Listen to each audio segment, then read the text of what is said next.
makikita natin na habang tayo ay nananalangin na sana mabuhay pa ang ating nanay, kung siya ay kukunin na ng Panginoon, pabayaan natin na siya ay mamahinga sa luklukan ng ating Panginoon. Habang buhay pa ang tao, mga kapatid, ibigay natin ang ating pagmamahal sa taong ito. Ibigay natin ang lahat ng pagmamahal. Ito'y mensahe para sa may mga nanay pa at para sa may mga tatay. Ibigay natin ang buong pagmamahal. Ibigay natin ang buong pag-aruga. Ibigay natin ang atensyon sa ating mga nanay habang sila'y buhay pa. Dahil katulad ng sinabi ni Haring David, bakit pag namatay na ang aking anak, mabubuhay pa ba siya kung ako'y iiyak ng todo-todo? Ibigay natin sa isang tao ang nararapat na pagmamahal. Kung kayo, mga kabataan ngayon, mayroon pa kayong nanay, mahalin nyo ang nanay nyo habang nandyan pa.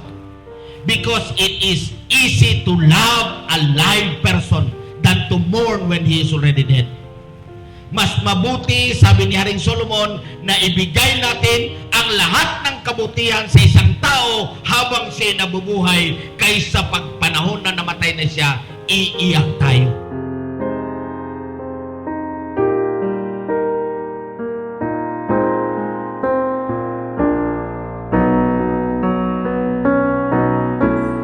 Yung nagkasakit si Papa, lagi sila nasa bahay ni Tita Abby, may Gcash, grocery.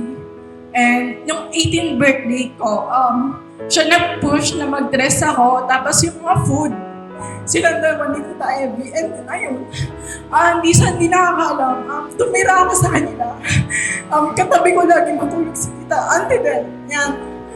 Minsan nasa gitna namin si Nico, ayun, lagi siya mag-chat, "Nak, dito ka matulog sa bahay, daw kasama." Or, "Nak, may adobo ko. Nak, nagluto ko ng spaghetti." And then, minsan sabihin niya, "E-bike tayo, baba ka sa inyo." Sister Delia is, yan po yung aking kapatid na walang lihim sa akin. Kaming dalawa sa magkalapit. Nung nakaraang Biyernes, nag-text pa kaming dalawa. Sabi niya, si nanay nagpunta sa amin, hindi kami nakita. Sabi niya, malis daw siya. Tapos, yun nga, kinabukasan nga is, na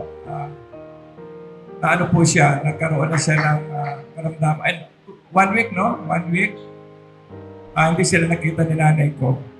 At nag-text sa akin siya, sabi sa akin, hindi kami nakita ni nanay. Sabi ganoon. Nanginayang ako dahil hindi pa tapos yung aming gawain, ginawa siya ng Panginoon siguro.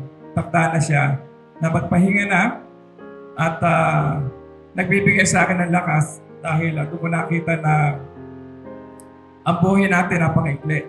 Hindi natin alam kung kailan.